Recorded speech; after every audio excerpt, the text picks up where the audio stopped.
mean...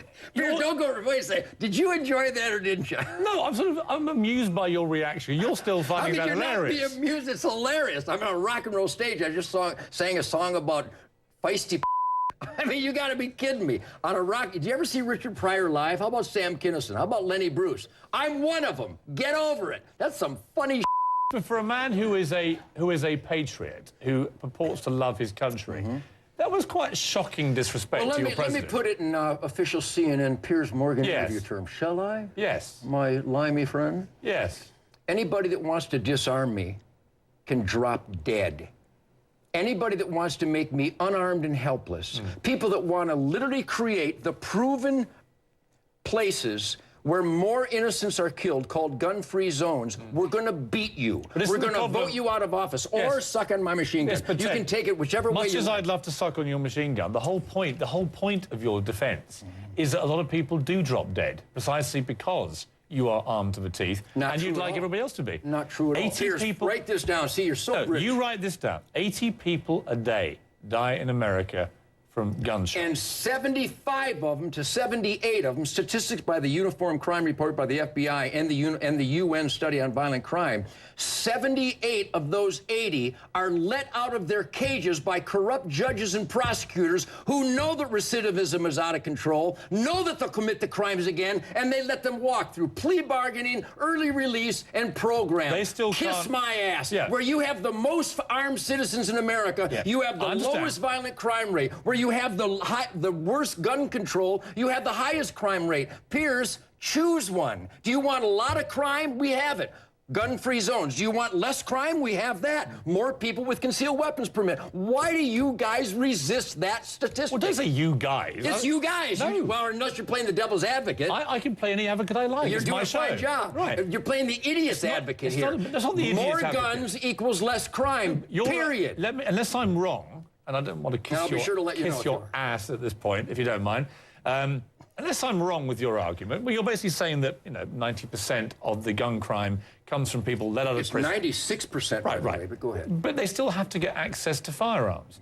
If you had your way, there would be 10 times as many firearms, right? Not true at all. You want everyone in America to own a gun? Not at all. I've never said that. What's your position? And I got to tell you, what is your position? And I hope you don't edit this out. Whenever I've done interviews with guys that are inclined to be anti-gun, they always go, well, Nugent wants everybody to have a machine gun. Nugent wants all the deer dead. What does Nugent want? Not even close. What do you want? What I want is the Second Amendment. We the people, free individuals to have the right to keep and bear arms for self-defense. Find fault with that. Oh, well, I can find lots of fault with it. Name one. Well, the reality is... I'll write one down. Well, you end up with what happened to Gabby Giffords in Tucson earlier this year. That guy had gone through the cracks of the mental health system. That guy had given all kinds... How could he be allowed to get a gun? Because he fell through the cracks, and he didn't qualify to get a gun. He fell through the cracks. The cracks of the mental health system. Everybody knew, all his friends, his family was afraid of this guy, but they didn't report it. Nobody reacted to it. When you see a guy like that, get open access to firearms, because the Constitution that you subscribe adhere to so much. How would you fix that? Well, I would certainly make it a lot harder for people like him to ever get near a firearm.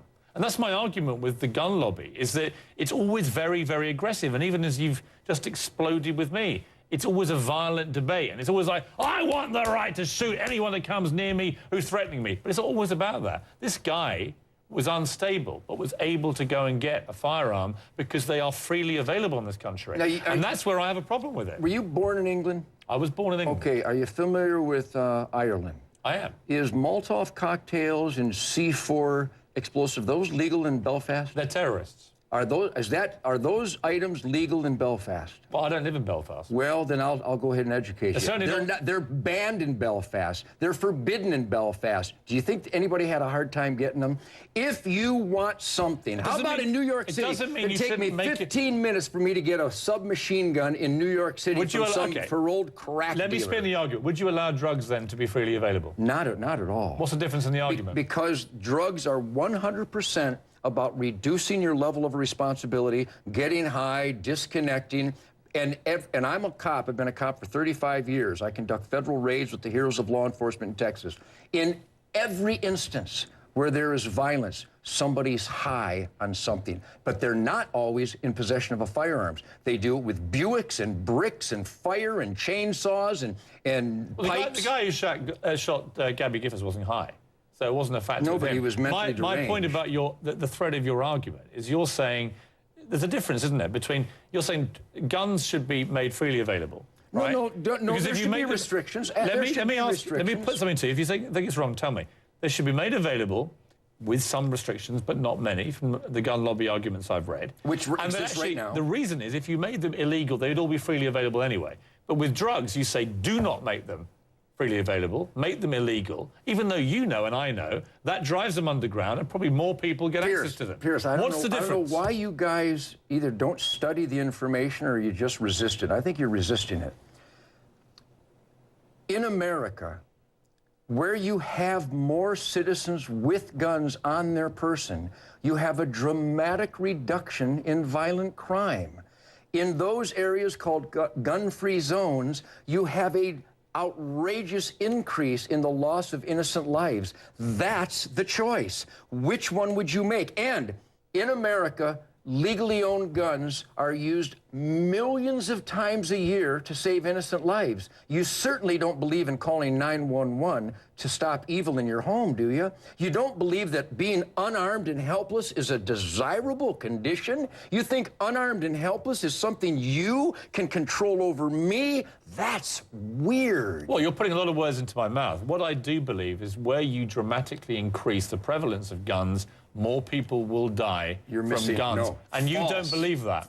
Not only don't I believe, the countries... FBI doesn't believe it. The FBI recent report, in those jurisdictions where more people have concealed weapons permits, that doesn't mean a gun in the truck or in the safe. It means a gun in their belt.